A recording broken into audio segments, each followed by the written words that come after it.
What's happening, everyone? Before this next leg of podcast show starts, this is a reminder to you not to be a minge bag. Go over to Patreon, sign up for £1 a week and take advantage of all the Patreon perks. It is the Patreon that pays. We have a betting show on a Saturday, which the postman here is picking winners every single week.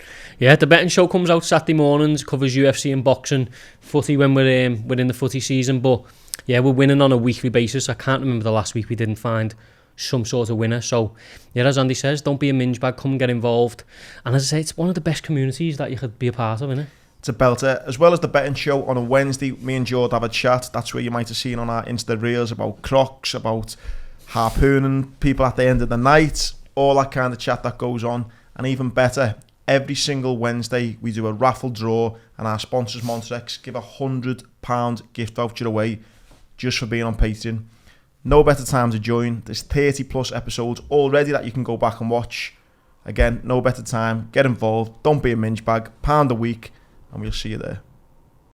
What's happening, everyone? Happy Friday. It's the Sportscast. It's me, Andy Grant. It's me, Jordan Neal. Hope you're all having a good Friday so far. Big thanks, as always, to our sponsors. We've got Montrex. Every single week they give away £100 gift voucher if you support us on Patreon. That's £1 a week, and for that you get early access to all our shows and an extra show on a Wednesday. And again, Montrex give away that £100. We've got Health Kit Kitchen. Just give us all our scran. You get 10% off. All the links are in the bio. Boss scran, really good for you. And yeah, just get involved in them.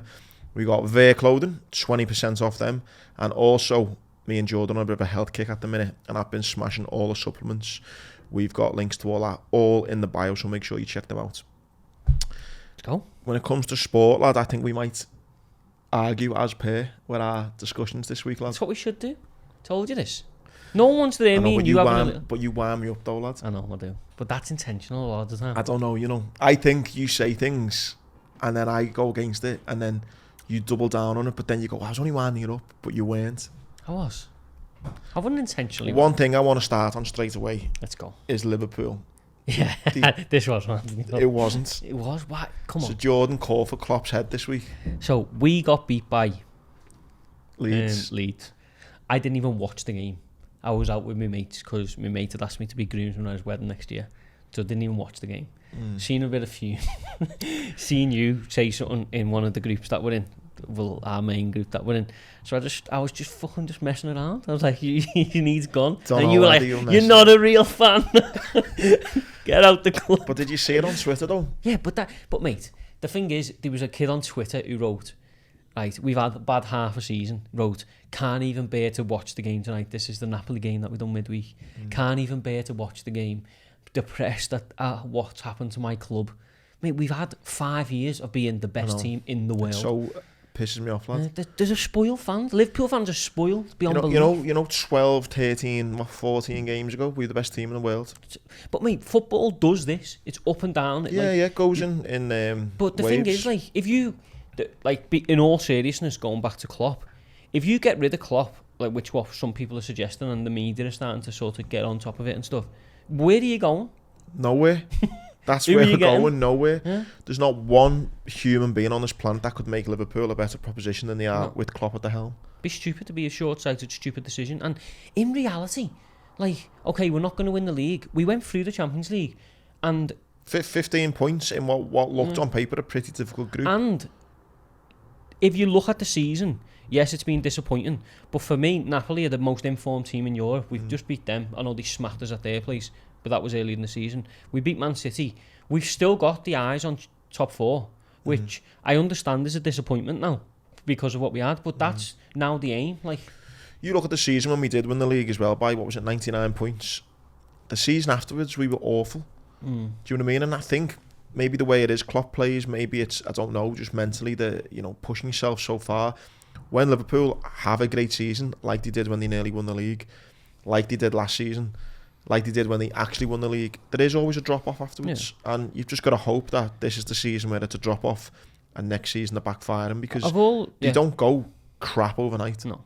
Of all, like, the much, I don't think we should sack Klopp. He does have to take some responsibility, though, in terms of the way we have recruited and stuff like that. Because is that him, though? I don't buy into the one thing we might differ. I don't buy into this. It's Everton's FSG's fault. Like, I just don't buy into it, because when we've wanted players, they've gone and got them.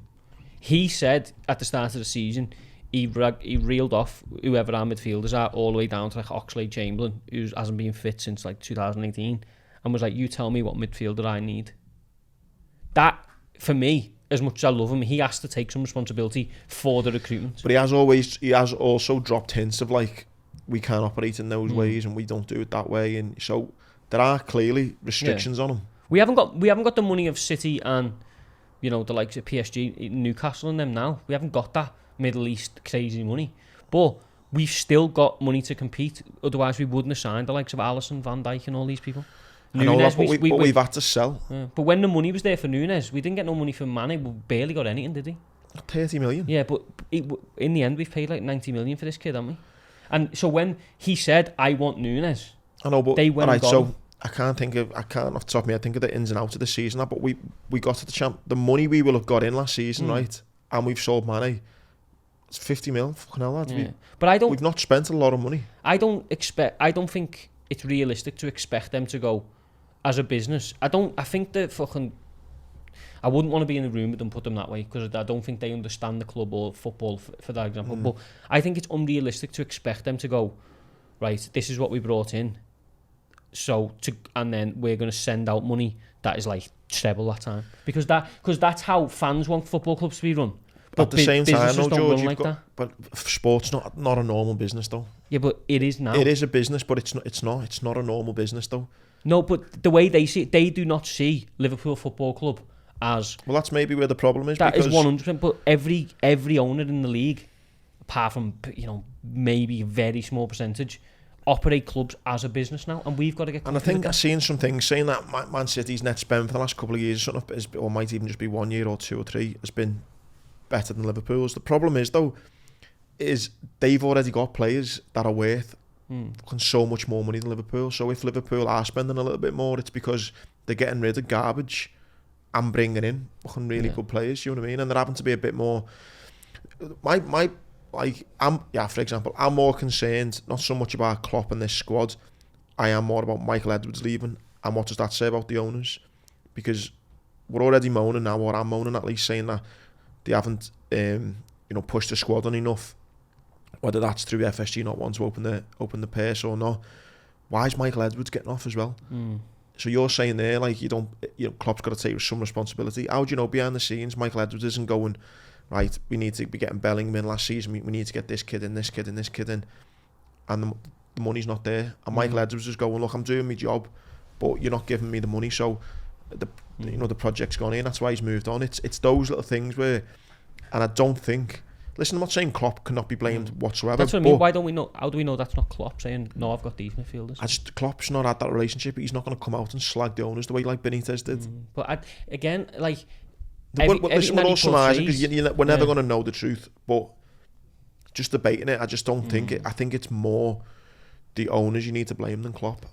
I'm completely down the middle. I think the relationship between, fans and ticket prices and stuff like that, they've got every right to go and have a go at the owners because they don't run it like Liverpool should be run, in my opinion. But with Klopp, everything that he stands for and the way he is and the reason he's so loved in Liverpool in terms of his, he's so open and all that stuff. If his relationship with them and he weren't getting what he had, in my opinion, he would walk. He is not a lapdog for anyone. And if that scenario is where he's asking for players and they're going, no, just get on with it, then he is a lapdog, and he does not look to me to be that type of man. I'm not saying he's just kind of accepting it, but what I mean is you kind of almost, and it's one of those, be careful what you wish for. I'm not completely slagging them off, but I just mean the position of power they were in last season, they've maybe got a remit if we can spend X amount. I just think just push the envelope a bit more, and that's what they seem reluctant to do. And if you look at what they've done in Boston and stuff, like there's a couple of Boss articles on The Athletic, they've always done it this way though. This was no secret. Like the way they ran was no secret, and the reason we became so successful is that they went and got Klopp. They give Klopp the resources to make us into a Premier League and a Champions League winning team. So when you sit here, you either say, I don't like it now, or I never wanted that. They made their intentions clear. This is how we were. I think what's unfortunate for FSG, because listen, they've improved the stadium, they've improved the training facilities. Listen, they got Klopp in the first place, and so I'm not knocking them. in one sense. But I just think it's probably kind of counter argument to what I've just said. It just brings it more to light a bit more when you look across the road and you've got City who just operate in a completely different way, and that's what maybe makes FSG's kind of business model seem like it doesn't work, even though it has worked. If that makes sense. They're playing Richie Rich though, aren't they? It's a fucking joke. They are playing like they've got unlimited money. That is a fact. There's no limits there. I'll go on it properly in a minute, but we'll talk about it when we talk about the last thing in footy. But just on that, I've been reading Gary Neville's book, and there's an article in it, or a little bit of the book, that says, remember when they sacked Mancini, they had to pay him £10 million in compensation, and that took them over the FPL, financial FFP, financial fair play model. And there was, remember the German paper leaked all these emails.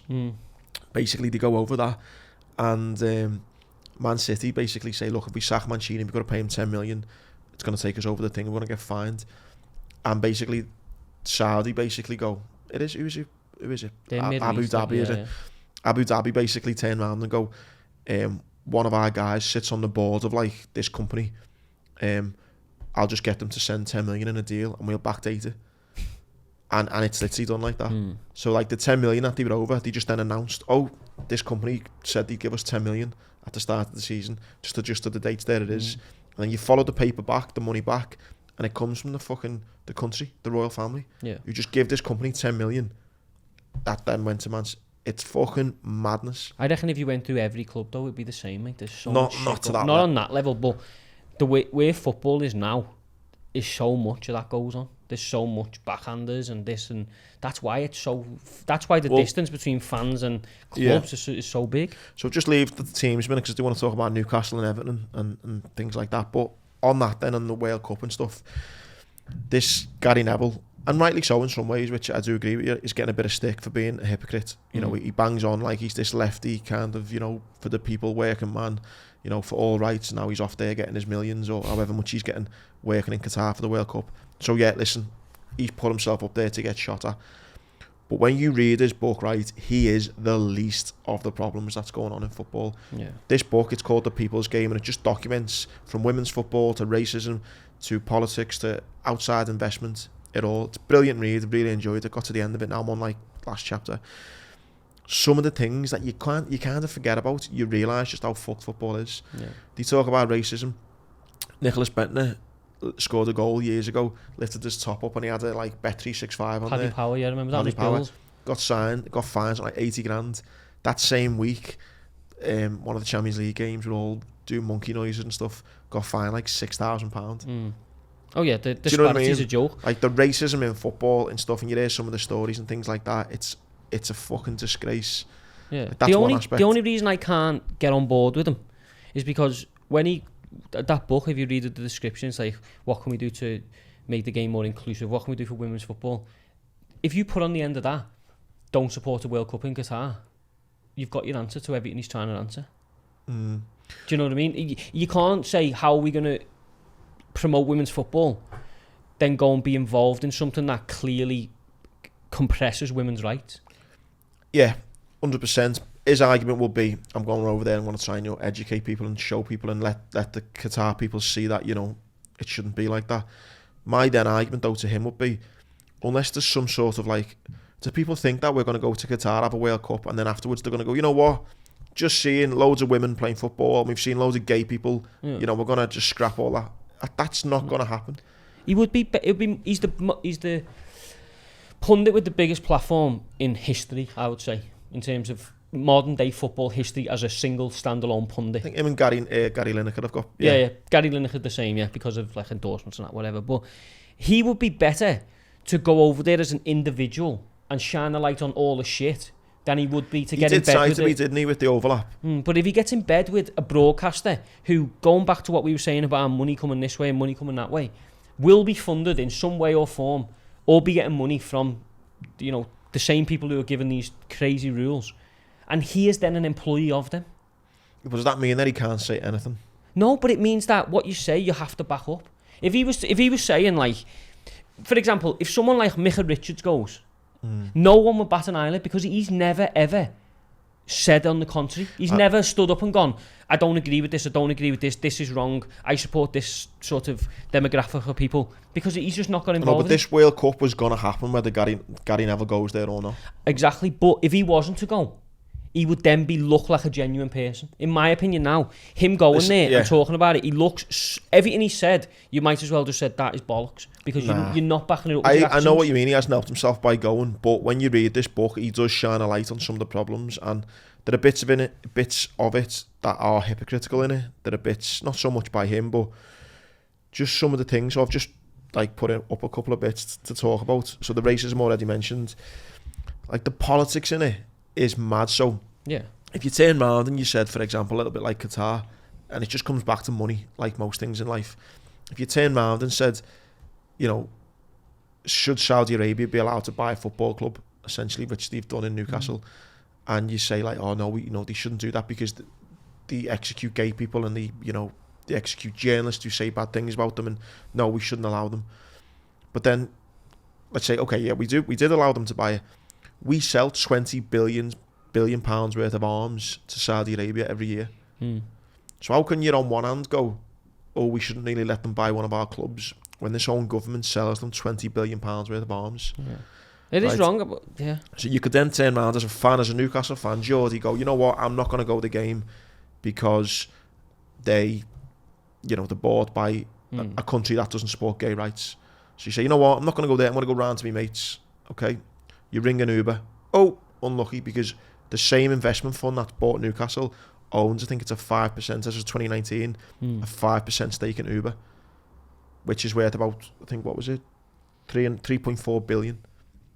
So you're cutting your nose off to spite your face by not going the game because you don't want to support Saudi Arabia, but you're jumping at Uber, you're doing exactly the same. So it's so fucked, the whole economy and politics around football. There was a bit in the book that talks about, basically there was a journalist, I think, or someone high up in the UK went over to Saudi Arabia, basically was getting talked about like being espionage, kind of doing sneaky things that he shouldn't have been doing, got arrested. What was it, not Matt, someone, a politician at the time, went over to Saudi Arabia, basically had to sit down with the consulate and basically said to them, look, you've got a lot of business here in England, from land, from owning houses to racehorses to everything. If you really want to go down this route, we can make things hard for you. The next day the fellow was released. That's business, isn't it? Do you know what I mean? But it's shocking, like, the whole thing's shocking. But as I said, with the golfers, I don't believe, in my opinion, that fans and even players should be brought into it. They shouldn't have to answer for what's happening on government level. But it's like there's certain people and there's certain things with a platform where you can make an example. But you don't think he's trying to do that with the book?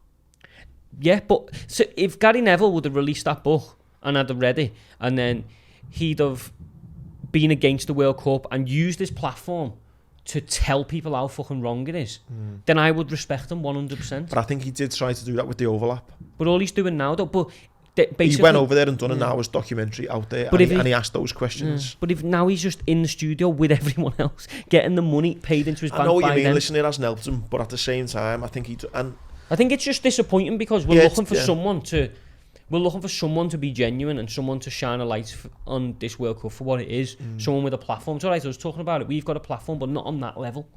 We need someone to actually be on the ground and say this is a load of shit. One mad little story he does talk about, which I think is just fucking bizarre. You know when 9/11 happened? Oh, here we go. He talks about that, gets a little mention in it. So when 9/11 happened, the FBI it might even be in British police anyway, arrested a guy a few weeks later, and they found out CCTV, this guy from Saudi Arabia, I think he was from, was out with the hijackers, the 9/11 hijackers, like 2 weeks before, like partying with them and stuff.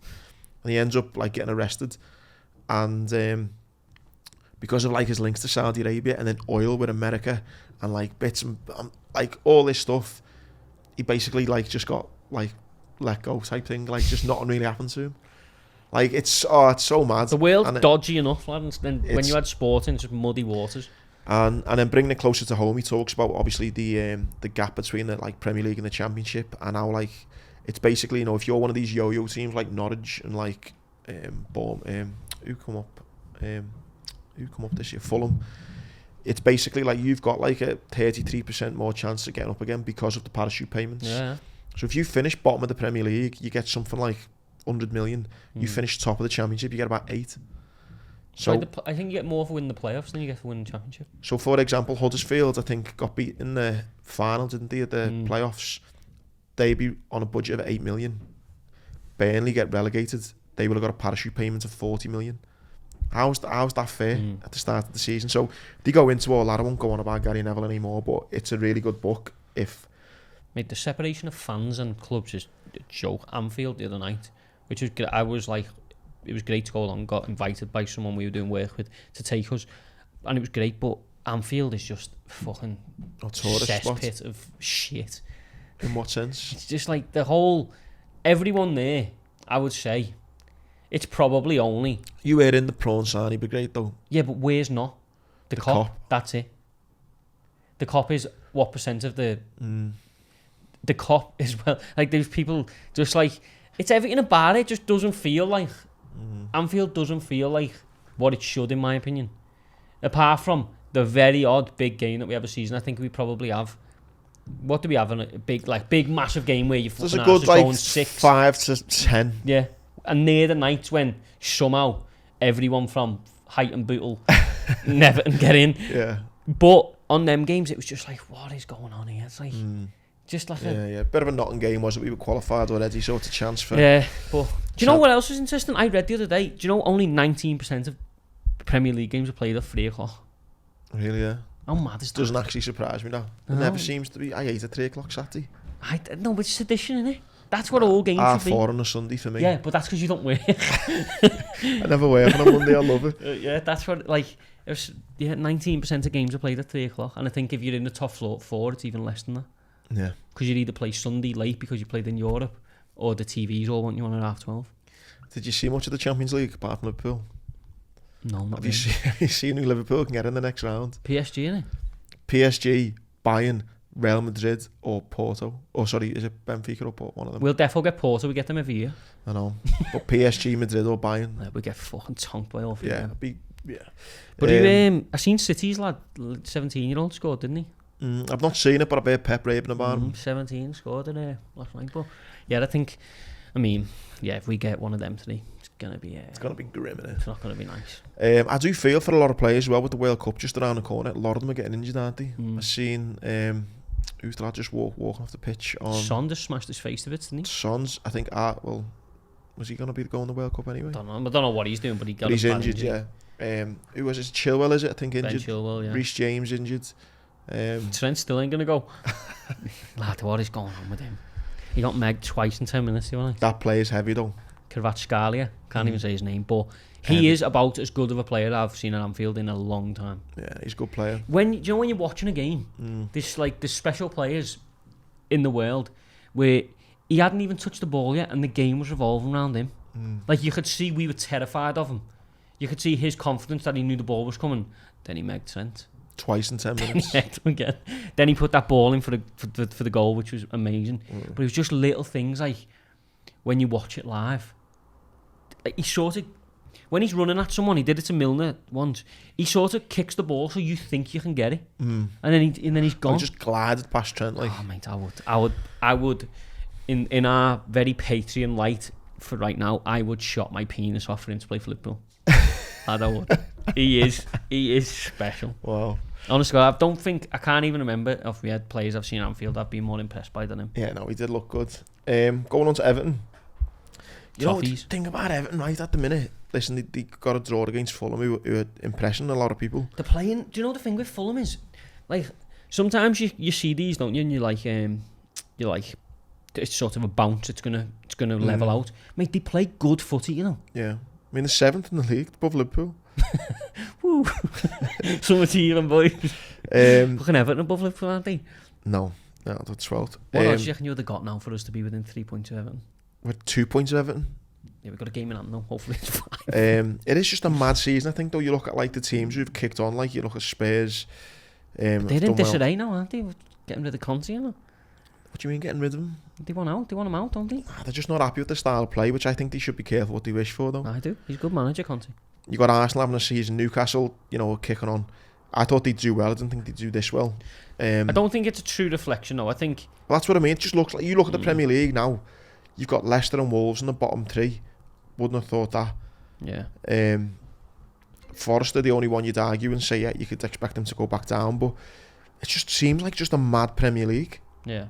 And from Leicester on 11 points, who were in 18th, up to, say, Brentford in 11th, 15 points. It's so close, and that's what I was going to say about Everton. They've impressed me with the signings, but yeah, they've not put many, they've got 2 wins against West Ham and Southampton, then they got beat 3 times on the spin, then 1 Palace drew against Fulham. I just think they need to just get a few more wins, back-to-back wins going. The thing is, though, they're now drawing games they were losing, weren't they? Oh, so, yeah. But the problem still remains that they can't score. No. So I think, regardless of how well they defend, where they are now, like we said last week, in 12th, is about as far up and as far down as they're going. Do you know what I mean? As long as they keep picking up. But, yeah. I mean, whether frustrations grow sort of as the season progresses, in terms of, I think they've scored 11, conceded 12. It's quite a tough watch as the season goes on, but I think the reason that Frank Lampard has probably got support and stuff is that I think they quickly remember what last season was like. Yeah. Do you know what I mean? And they'd be like, we would have fucking prayed for this last year. So, but that said, defensively they're really good. Going forward, it's just a bit pedestrian. And his players, I know he was in the headlines, but I just don't get the Gordon thing. Got to be honest. Don't get what? I just don't get the hype around him. I don't see it. I just don't see it. Because he's a Scouser? No, because I don't really care that much. I know, but you do have that thing, don't you? Where he's local lad and all that. I'm just not on board with it. He's got good fundamentals in terms of pace and stuff, but I think for what comes on the end of it, it reminds me of Theo Walcott. Do you know what I mean? There's loads of good fundamentals. There's just not much productivity at the end of it. They've got Leicester at the weekend at home. I think that'll be a tough game for them. That Leicester got beat by Man City, but before that they were unbeaten in 3. Yeah. He looks like he's turned the corner with them Rodgers, but 25 goals they've conceded. I'd expect Everton to win at the weekend, but I think it will be a tough game. How did we get beat by Forest? And fucking Leeds back to back, lads. Was you at the Leeds game? Yeah. Was I? Don't think I was. No, I wasn't. No. I was. As I said, I was having dinner, but I seen the we had the flash score thing. You see that big chance. It's always a goal, isn't it? Van Dijk's record finally went, hasn't it? Fucking hell. 70 games. That's not Van Dijk, that man. 70 games he went unbeaten in the league. Or at Anfield. That's got to be his brother or his cousin or something playing. That's not Virgil van Dijk, that.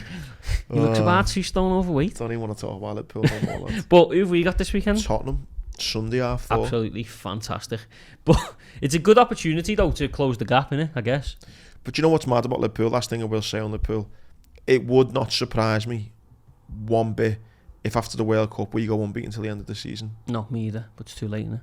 Well, yeah. we will be unbeaten until PSG come to Anfield. Yeah. No, unbeaten in the league wouldn't surprise me, and we get a top 4. Yeah. Wouldn't surprise me if we win a cup. That's just the quality they've got. I think the drive we're gonna have now to go towards a cup might aid that a little bit in terms of the FA Cup now and the Carabao Cup now become major priorities rather than inconveniences. If they get beat by fucking PSG in the next round, then yeah, we have to win something, yeah. But Messi's still flying, isn't he? Yeah. He's going to win the World Cup as well, you know. Be boss if he did. He is, lad. I know it. Check the odds and everything today, 13-2. Oh, yeah. When you take in everything, you actually look at their squad, you got fucking the climate and all that stuff. I think you'll change by the time the World Cup comes, getting into it. I won't little footy hackers and that little doubles. I'll have a 20 quid win on Argentina and then just watch them beat England in the semi. Hopefully.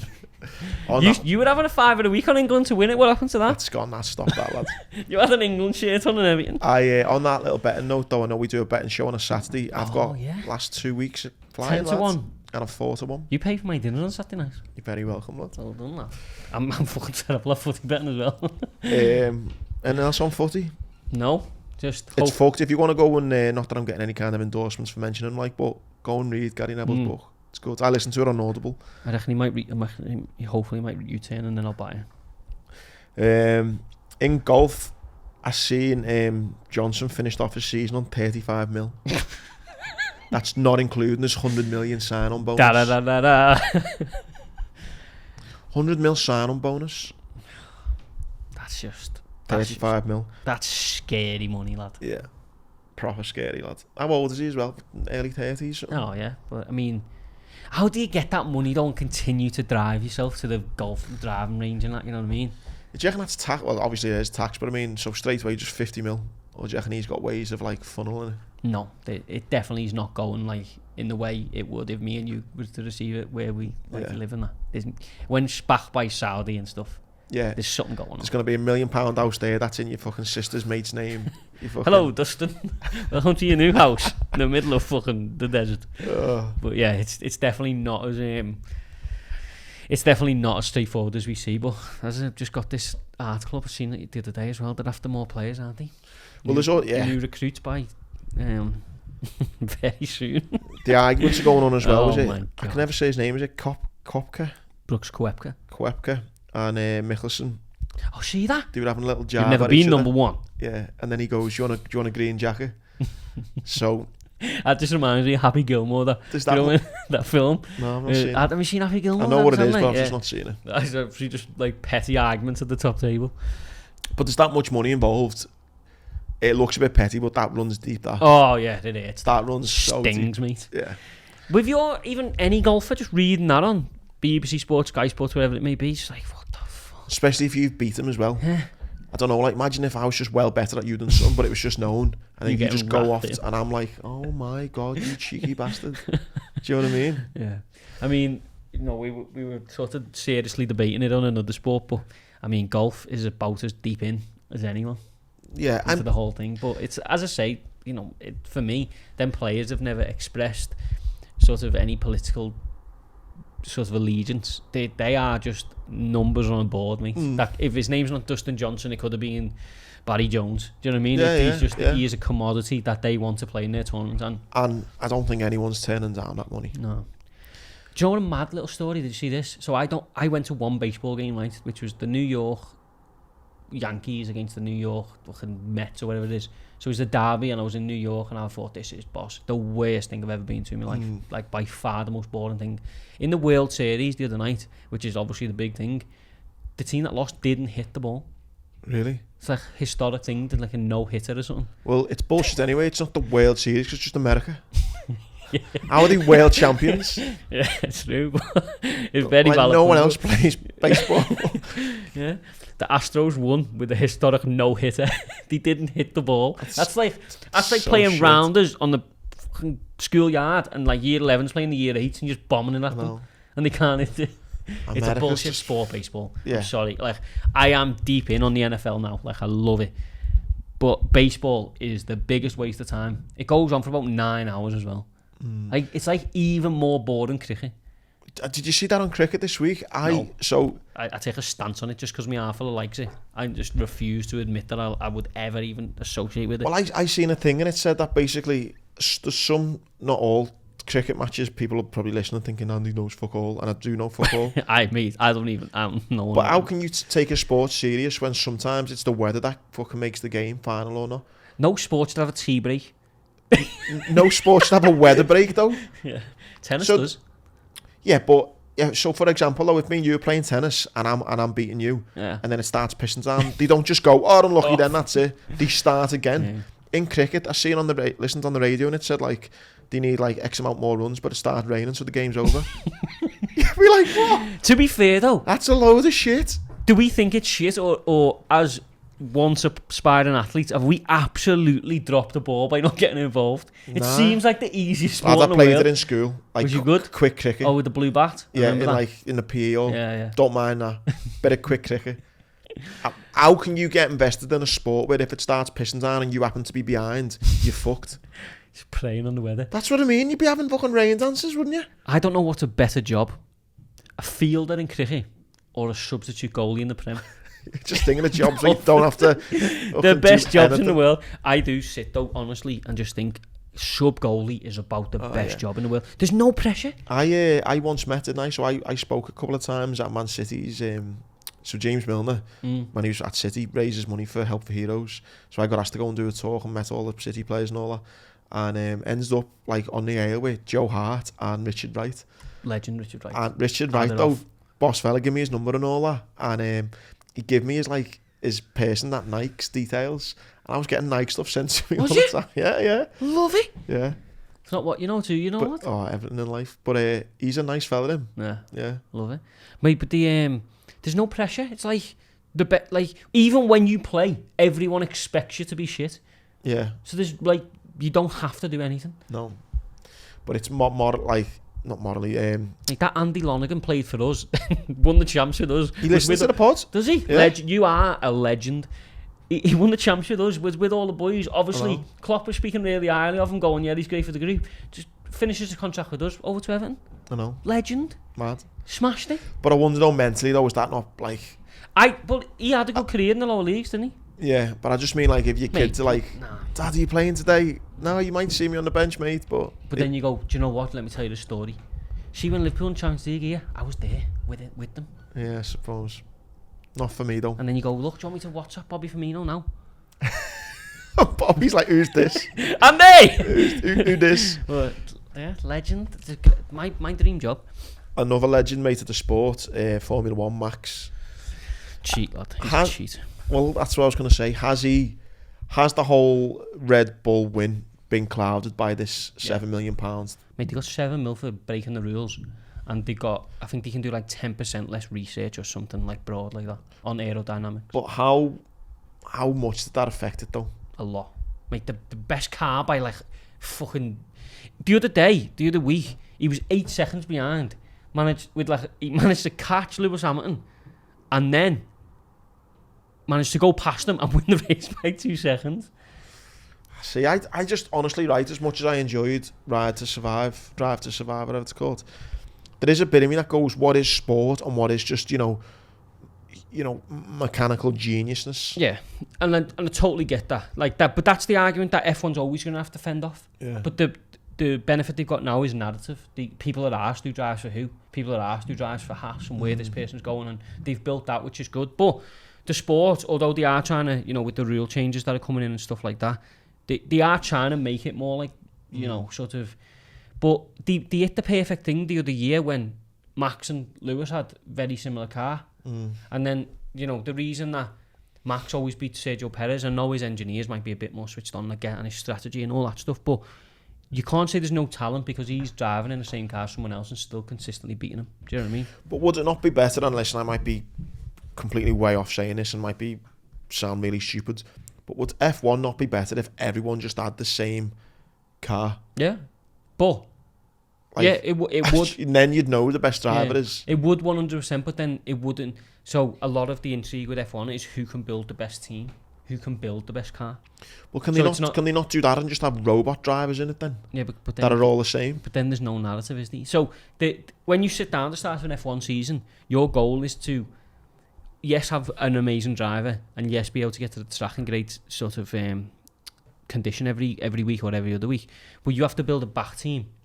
The best researchers, the best engineers. I just think it comes down to money then though, doesn't it? Yeah, it does, but that's why when Red Bull are so desperate that they have to spend more money than everyone else is allowed, that's what happens. But surely there are teams at the bottom who just haven't got the money to spend, so constantly finishing bottom. When you're on Drive to Survive, that's why, the big game of sponsors, and that's why, Lance Stroll got a seat because his dad brought $4 billion or something. It just pisses me off. Money again. Just fucking money again. What me and you should do is just go and support City of Liverpool FC. You know what I said? Go proper grassroots. If I ever won the Euros, I'd try and buy Bootle. But that's what you're doing then. You're turning it into a monopoly. Can't beat them, join them. You'll be in the fucking boardroom with all the Saudis, fellas. How are we? No, what would you feel though if you'd had 100 million? Would you buy a local team and build them up like the way Neville did with Salford?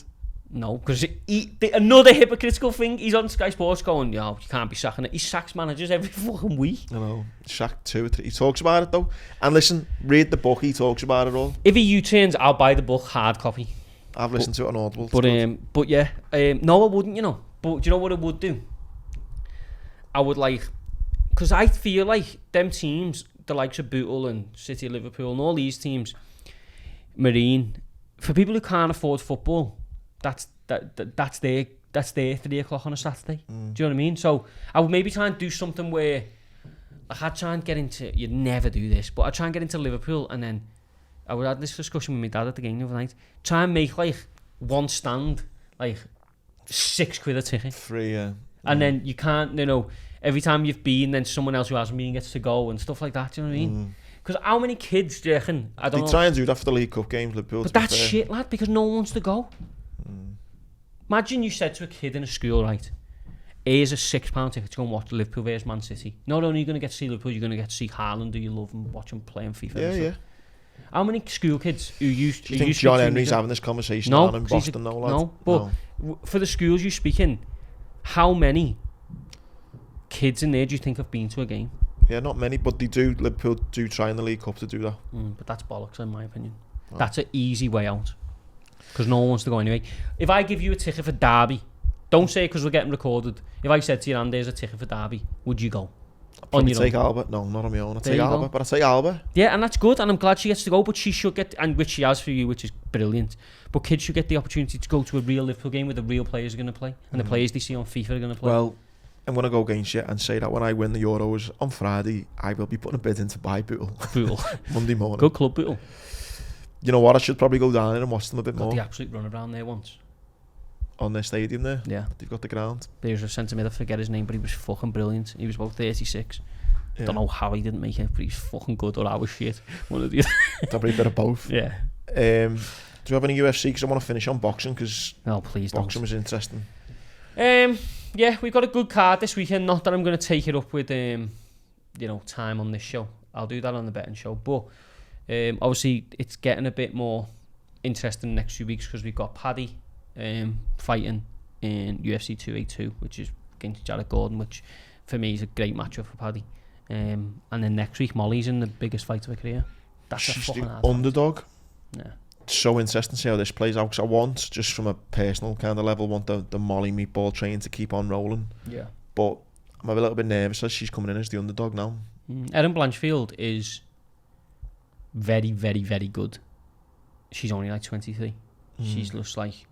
But that said, Molly couldn't be in better form. Yeah. Do you know what I mean? Like, so she's won the last 3 years. Yeah, so she's got... Yeah, but it's the spinning back elbow and stuff, innit? And like, the confidence that comes with it. So like, she deserves to take this opportunity, and as I said last week, she beats Erin Blanchfield. She's then, right on the edge of maybe getting a title shot. Then, yeah. Exactly. So, but yeah, but there's, it's amazing, and the fact that Dana's coming back to London next year, not only with the card, with the pay-per-view card, is just flying. Apparently they were trying to do Cardiff, but it's the Rugby World Cup, or there's internationals on or something. Really, yeah. So I think it'll be the O2 eventually, yeah. But or they might move it back, you never know. But yeah, so it's going to be Edwards and Usman at the top on a pay-per-view card, but then they're talking about the likes of Chimaev. They're going to be early next year then, surely? March, April, yeah. Well, Leon Edwards not fighting until then? No.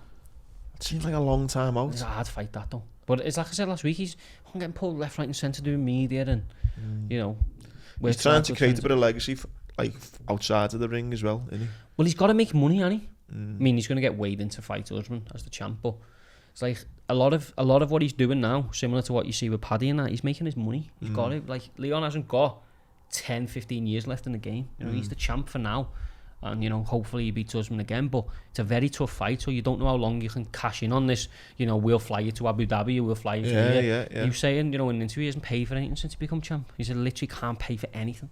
Really? People are flying me here, doing this and doing an interview there, and getting this, getting that. Nice that. 18 months ago, no one wanted to know. Couldn't get a spot on the card. UFC released him. Knocked him out of the rankings, released him, brought him back in. He's earned the opportunity to go and make some money. Yeah. You know what I mean? And that's what he should do. It's great when you see the likes of him and Paddy doing exactly that. Like, I fucking think, good on you, man. Yeah. I mean, the thing is, like, people go, you're not focusing on your career, but I would argue the opposite. You are focusing on your career. You're just not being railroaded down. It's all right being a fantastic combat athlete, but if that's all you've got, it doesn't last forever, and it can be taken away from you like that. So go make your money, man. But yeah, there's a great fight this weekend, which I'm gonna try and I'm thinking about putting the betting show out a little early if I do end up having a bet. But there's a great fight this Friday in Cage Warriors, which is where Paddy and but these two, Vucenic and Hughes, whoever wins and probably whoever loses are going to go on to make a big splash in UFC as well. So really, yeah. So look out for that. That's a great card. Yeah, we do that betting show on a Saturday, so I'll get me footy tips out, whether it's on video or just written bets, and Joe does his preview as well. So. And the other thing, Mo Mokayev is now ranked in the world. Is he? 15. Well, I thought he was going to try and become the world's He's got youngest. till 2024 March. Right, okay. I think the UFC will push him to beat try Jon Jones. Do you not think do you reckon Dana's asked about that record, or? I mean, yeah, it's cool, innit? And it's a fucking, they can't get Jon Jones back to fight, so it's probably just like fuck you then, someone will take your record. But Jon Jones is incredible. But, so he's got, so what are we in now? It's end of 2022. So, yeah, he's going to have to fight, isn't he? About 15 months, isn't he? Yeah, he's going to have to go. He's probably going to have to go March, June, November. In February. Title fight. A month, imagine the pressure that month before. But he said, he's not going to be in the game for long and stuff, so yeah, it's sort of... No, the one who's trying to make his money and then bounce. He's a very religious guy and he's got a family and stuff, so yeah. All fun and games, and McGregor's said he's £268. Fucking hell. Did he, yeah? He shaved his beard, hasn't he? Yeah, it was a fucking bad Halloween outfit, that's it. Yeah. And there's a pilot, and what's scary about that? I know. Not a fan of him without his beard. It just re-emphasised the fact to me to never shave my beard. I wanted to do Movember with a muzzy, but you said you've got too many social events, didn't you? Yeah, I've got my Novembers stacked. I'm not walking around like a fucking porn star. Not a fucking chance. Some would say that, some would say. Boxing, let's finish on boxing. My old mate, True Geordie, I was on his podcast. I think he's got the best podcast in the UK. Do you know what? Honest. I totally agree with you. He's a great lad. He just kind of... Do you know what though? He'd done everything that we all think we'd want to say. But he didn't do anything rude or nothing. No. He stated, I'm a fan of you, Tyson. Big fan of you. What you did with Wilder, brilliant. Don't think he's the same fighter. What happened with AJ? Sound normal question. I think this fight with Chisora is a bit of a joke. It is. And then Fury just went off on one. Because Fury knows. Yeah, that's what it is. It's defence, lad. I think True Geordie's been one of the only people to just be upfront and honest and not be scared and beat around the bush. He's got an individual platform, hasn't he? Yeah, he doesn't have to answer to anyone, and he's built that platform up himself, and he's interviewed them all, from Eddie Hearn to Gervais to everyone. Yeah, Adesanya. And he's just said, look, you're trying to charge people this amount of money for that fight when you've had them off before, or what's the point? And I just think Fury didn't like it. No, it's a joke. It's an absolute joke. But what annoyed me the most is someone mentioned it to me on Twitter, and I didn't reply at the time. But it is he goes through his mental health stuff, and I don't wish that on anyone. But then to be going off the thing and going, you big baldy tosser, and you're a shitbag and all that. But do you know if True Geordie was being a knobhead, I'd have laughed one, because I probably would try and do the same myself. Yeah. And then I'd have gone, but I know Fury, he's just bit, do you know what I mean? Yeah. Mate, he didn't do anything wrong. No. He asked. He was polite about it. He asked them articulately. There was nothing up with it. He's just rattled the cage and he's gone. I didn't even think of that, the amount of stuff he goes on about being nice and stuff, and you don't know people are struggling and stuff like that. The best bit was going, are you struggling to close that phone there? That is a bit of me. He's a belter. That is a bit of me. No, I absolutely love him to bits. It was fucking... made up, he just actually said what everyone was thinking. It was embarrassing, and I think the more... Someone needs to just take Fury out of the limelight, because he's becoming a complete embarrassment. No. And that fight's a fucking joke. We said if anyone pays for it, and I'm not going to drop names, a couple of people sent me tickets that they bought, and I was just laughing like, you brave man. But why? People who are going to it? Yeah. Why? Don't know. He reckons that they've sold 60,000 tickets. Not a chance. Not a chance. You'll be able to... What they'll do is they'll sell... So say they've sold loads, and they'll be ringing everyone. They've done any fucking... The fucking person who updated their email database will be getting a couple of little freebies. They'll be trying to fill it out with that. They'll be doing the bollocks. And then, the fight will be a joke. The undercard will be crap. And it'll just be, awful. Yeah. Fair play, True Geordie. Well done, lad. So, on the whole Ben thing as well, because he got asked about Ben, didn't he, and said, I'm not asked about it. Yeah, I'm the Gypsy King. He's probably not asked about it because he's also being done for that same fucking drug. He's been done for something similar, yeah. Got a backdated ban. Funny old thing, that, isn't it? Suspect. Ben's come out and said, what was it? Chicken eggs? Chicken eggs? He said it could be.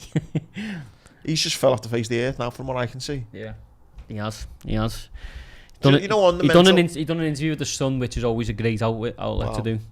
Really trusted outlet to put your case across. What he said in that? What were the kind of I physically didn't watch it, because I knew I'd get the information relayed back to me through Twitter or whatever. Basically, And then Eddie's doing this whole thing. This is a young man on the floor. he's broken. He's on the floor because he put himself there, really, though, didn't he? And that is the fact of the matter. He done it. Is there any bit of you that feels sorry for him? No, sorry, they're just not. I don't agree with people giving him abuse, but I don't sort of, you know. You tried. The reason I don't feel sorry for him is he done everything to fight that fight, in my opinion, with performance-enhancing drugs in his body, or previously taken to enhance his training. So did he feel sorry for the people who lost money on hotels? Did he feel sorry for the undercard fighters, the people who bought the pay-per-view, people who were fans of his who've probably followed his career for 10 fights, spent thousands of pounds? Did he feel sorry for them? Yeah, that's where I stand. Is there any bit of you that feels like, because he is like Eddie says, he is on the floor. Like, you imagine his mental health now. He's lost everything. I mean, I won't kick him. I wouldn't try and kick him when he's down, but you have to say the facts of the case. Yeah. Oh, listen, and he's not done anything for me. Too much time's passed now, but he's not done anything for me to think, do you know what? This could have been this. He hasn't presented anything. He hasn't turned up to anything. I know they're saying there's a legal case going on, but okay, sound. Well, what do you want us to do? Just go, oh yeah, it's fine. But the more we feel sorry for somebody, and the more we go, it doesn't matter.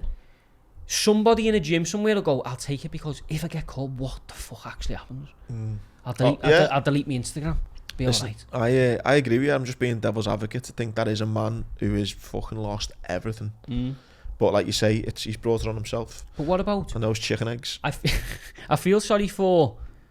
I know Ellie Scottney then fought on the weekend on the Katie Taylor card, but fighters like that who were on the undercard, when you talk about everything, Conor Benn's got money to last. Someone on that undercard, there was a fighter on that undercard who, no one said his name, but it's sort of gone round, that booked a family holiday and then had to cancel it because he didn't get paid. That's everything. That's what looking at your kids, I couldn't do it on my own. Going, oh, you know what, we can't go on holiday, we don't have the money. That's someone who's lost everything. Nah, fuck him. Fuck Ben. But, I mean, listen, I want to just come out though and own up to it, or give us evidence that didn't happen. Back in the day, I had chickens in my back garden, fresh eggs every day. Do you eat them? Yeah. That's why you're a beast. You go. Nah, honestly. So you might have just had a dodgy flock of chickens. Yeah. Or, this is a mad theory, honest, just stay with me, he might have just cheated. Oh yeah. The most likely of theories. But, yeah, he was talking about the, obviously last weekend we had Katie Taylor, she's trying to, in her next fight, sell out Croke Park. Big damn me, fucking hell. What, Natasha and Shields again talking, aren't they? Yeah, a little bit of a back and forth, yeah. Natasha's next week, isn't she? November 12th, trying to unify again. But, yeah, that'll be a great fight. Obviously, Tasha's had a resurgence, hasn't she, mate? Yeah. Jesus Christ. But, yeah, we had, obviously, last weekend we had Lomachenko, who didn't look as good as he previously has. But... Still got the win, though. Got the win, yeah, but, you know, what can you do when you're doing what they've been doing? Like, you know, it's a lot, isn't it? Maybe Jermaine Ortiz is just good, but he's going to fight Haney, hopefully. Did you see Jordan Gill? Got banged out by Kiko Martinez, 36. Blew my fucking bet out the water. Kiko Martinez is 36, right? He's fucking got like 81 fights or something. He's still knocking people out. Mad. Still one that I know you're not massively into it, but the Jake Paul thing, he beat Anderson Silva. Yeah, beat. Did you see, he's still not getting the respect I think he wants. Yeah. One of the journalists come out and said a name. She said, are you familiar with, and said this name or something? Yeah, I and he was like, no, I've never heard of him. I want to fight Nate Diaz. But she was like, I think anyone who likes Anderson Silva knows about him, because apparently he flattened Anderson Silva. Yeah, I forgot the name, but I do know the clip you're talking about. Yeah. So he's just, and I've seen a lot of hate. Just like that, wasn't he? Just looking anywhere but here. I've seen a lot of hate saying, like, you know, you need to stop calling out these retired fighters who are fucking well past it and actually fight someone like your own age who's actually a fucking trained killer. Yeah. Anderson Silva was competitive for 8 rounds. Got dropped in massive inverted commas in the 8th to seal the deal for Jake Paul. But was it a close fight or? Yeah, ish. But then there was some punch that Anderson Silva would not go over with. That he happened to sit down and stand back up. Do you reckon? No. A lot to be desired. But then in the week, obviously Anderson Silva had said in fight week that he'd been knocked out twice in sparring, but it was turned out to be a translation issue. But apparently that bombed then pay-per-view, so everyone stopped buying it. We only done like 200 or 300,000 pay-per-view buys, which is not good for what the overheads that he has. Like, oh really? So I'm going to fucking touch the sides. There was no one in the arena. Like, yes, I've seen that. There's no one there, so they've done the bollocks. So maybe. I know there's certain outlets that I actually like, sort of saying, you know, give him a break. He's doing all right. He might, you know, boxing's fucked over here. He's doing this. Just because boxing's fucked, don't start saying he's doing all right. Do you know what I mean? It's not it's not the lesser evil game. But hopefully, because of that, that's like saying, you know, you've got a fucking massive Great Dane's done a massive shit, and I've got a little Chihuahua that's done a shit. Still had a shit on the carpet. The carpet's still ruined, lad. Yeah, that's literally But hopefully it might, because he'll need to have a big fight next. Hopefully it plays into the hands of us where he does have a big fight. Are these getting marked down his professional career as he's like 3-0 and that now? Really? Yeah. Like McGregor did, didn't he? Where he just turned over. His debut was Mayweather. Never, you know, mate, 2016 or 17, that was right. I didn't have a pot to piss in. Like, I was not rich. I'm not rich now, but I weren't then. And I put everything I could get together on Floyd Mayweather. Did you? Everything. I mean everything. Yeah, but what, he was a shit price, though, wasn't he? Yeah, but it was like, it was literally just, I will give you this, you will give me more. Yeah. And I've had a few of them, though. I haven't got my way. Oh, fuck. Yeah, but like... Few of them off your J, lad, this horse, lad. Honestly, lad. Just give me your money now, honestly. Yeah, pay me now, lad. I'll give you them. But, yeah, so I couldn't believe people thought McGregor had beat Mayweather. But that was a great time, that Mayweather-McGregor thing, you know. that was a frivolous time to be a sports fan, wasn't it? Yeah. Imagine us on here when that was happening. Do you remember they do all, like, they went to all the different venues and stuff? Why are you wearing a backpack? You're 40 years old. Ah, so good. Yeah, but we could have been there, lad. Yeah, that was heavy, that. But, I mean, consequently ruined McGregor because he's got more money than he knows what to do I've with. seen that, what's the lad? Floyd's still going. He's fighting fucking KSI's brother next. Oh, that Deji. Yeah. Deji's getting fucking flatlined. Did you see, who's the lad who's got in the UFC, who smokes all the weed, got the colours? Sugar Sean O'Malley. Yeah. He was saying about McGregor one, and just being like, it's basically that, he's just got too much fucking money. Oh, mate, far too much. I like Sean O'Malley a lot. I mean, when he fought Jan, I actually said on a betting show, we didn't bet on it, but I said, if he can be competitive here... Like, that was a bad decision, no, lad. No, it was a bad decision, but I almost think the win might have hurt him, because everyone was saying he's going to get smashed, and he didn't get smashed. I think if he'd have got that, and then everyone be like, fucking hell, O'Malley is actually world class. Like, the next time he's going to bounce back, he might beat Jan in a year or two when he's ready. I almost think now it's like, you didn't fucking win, so, you know, does the UFC give you one? Yeah. I genuinely do like him. He's a like likeable character. His podcast is good. The content he does is good. I genuinely think he's sound, but you know what pisses me off? The only thing I like about him is the Scouse memes. Hasbulla. Yeah, I'm not into him. He's fucking everywhere. He's getting paid, like. He's not apparently hates women, doesn't he? Does he? Yeah, apparently hates women. I seen him take a picture with that Liver King, and he said something like, I'd rather take a picture with the dog. Really? Like in his little thing, but that mate, how funny. I know this is off sport. Them Scouse memes where they put him in. Yeah. Lad, whoever does them, please listen with his to beard as well. Because you are. Yeah. Oh, stop it, lad. Yeah, it's so funny. Honest to God, I crack up at them. But yeah, the wonderful world of boxing rolls on to Abu Dhabi this weekend. Eddie's first foray into Abu Dhabi. Who's fighting? Bivol, who beat Canelo. Yeah. Against Zerdo Ramirez, who is 44-0.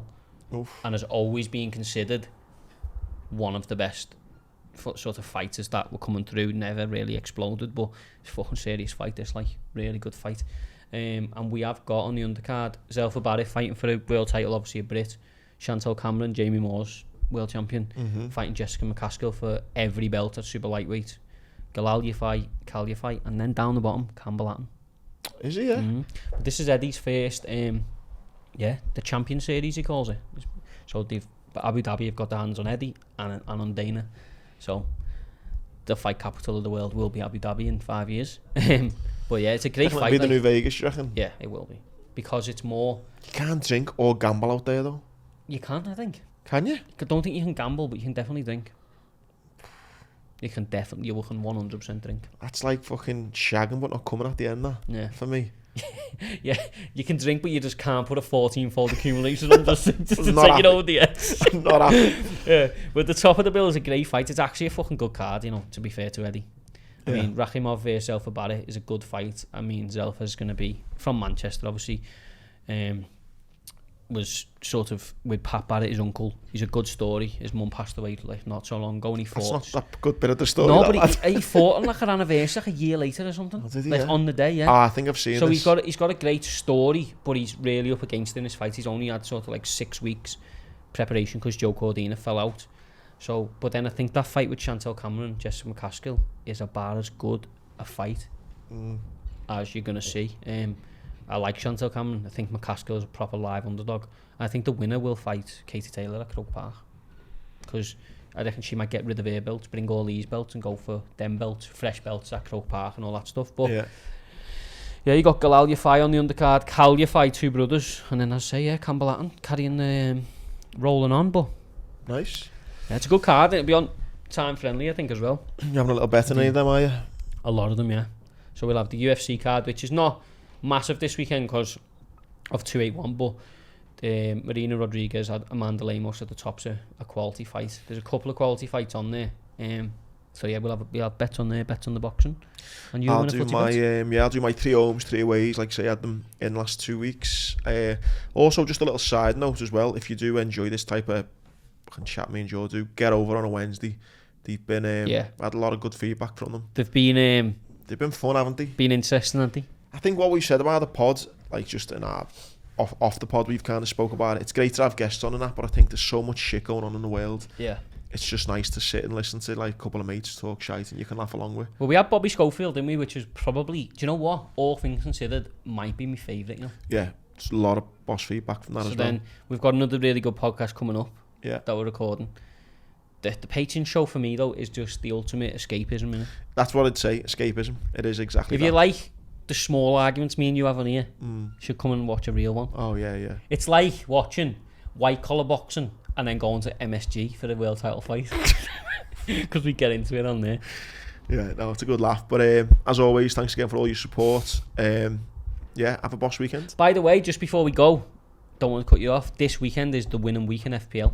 Oh, is it? I am shit at FPL. I don't want to talk about it. My team's garbage. Well, I've used triple captain, I've used wildcard, and I've used fucking free hit.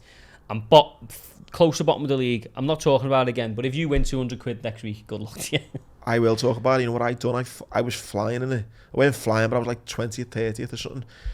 I meant to use a free hit because I had 3 Arsenal players, 2 Man City players, and I used a wild card. Tit. I can't say no. I triple captain fucking Haaland and he scored 1 against Southampton. So yeah. So anyway, yeah, you get 200 quid this weekend. Someone messaged me asking, so I just wanted to clarify that. Yeah, we pay that out next week. So boom. Yeah. But yeah, nice one everyone. Thank you. Boss weekend. See you later.